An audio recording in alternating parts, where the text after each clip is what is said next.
David Payne claimed the best figures of his fledgling career, but Leicestershire's batsmen responded after they were made to follow on to deny Gloucestershire a 3-day LV County Championship victory, a victory which would put them close to the promotion places.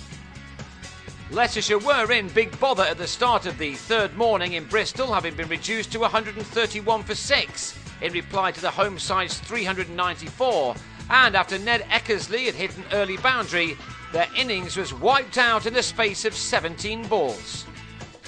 Payne, who started the day already with 3 wickets to his name, produced a good one to remove Rob Taylor's off stump. Eckersley, having top scored with 39, then fell in the next over, nicking Ian Saxelby behind.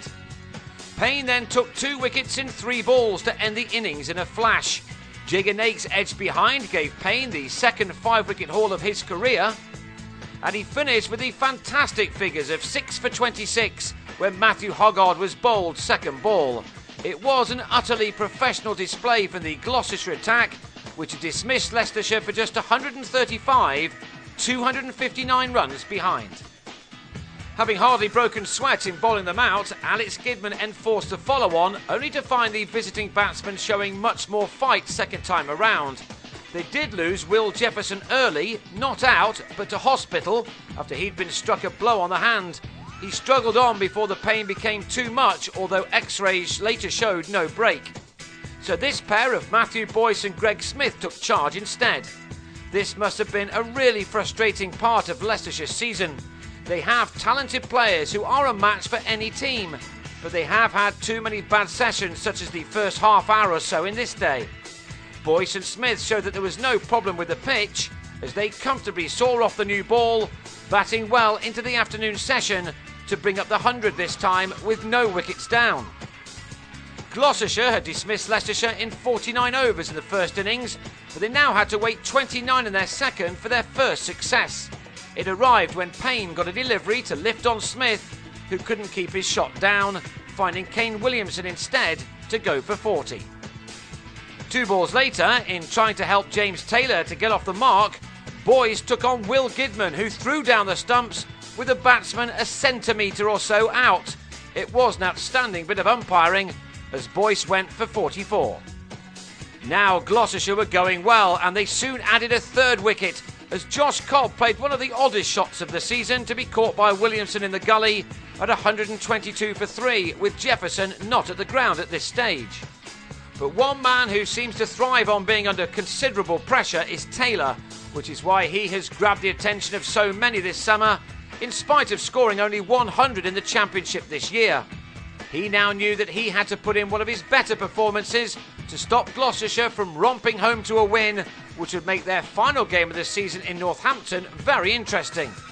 A win here would put them within 9 points of the promotion places going into the final match. Taylor's wicket was one which was going to keep their dreams alive. But he played some electrifying strokes in his half-century, which had come off 88 balls. It was the 7th time he got to one for his county in the Championship this summer, although he is a player who scored plenty of runs away from the 4-day competition this year, including a hatful for the England Lions. To turn this game around, he now needed support from somewhere, and once again it came from Eckersley, who would have liked to face balls like this from Williamson all day. Taylor also smashed a maximum, his being an extraordinary shot off Payne, the speed of Taylor's hands through the shot sending the ball flying over the ropes. Eckersley, in only his 3rd match of his Championship career, is coming on nicely. Having top scored in the first innings, the 22-year-old was again going well as he added 104 with Taylor.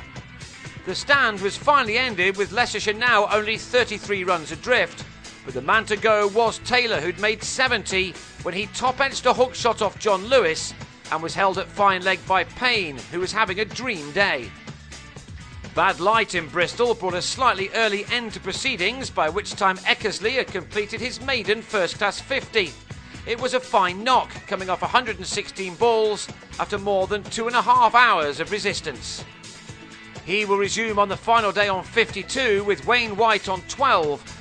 Leicestershire on 255 for 4 still trail by 4 runs, and with promotion rival Surrey confusing things a bit more at the top, Gloucestershire will want to hurry along to their victory before readying themselves for a very big week ahead. But first, they have to win this.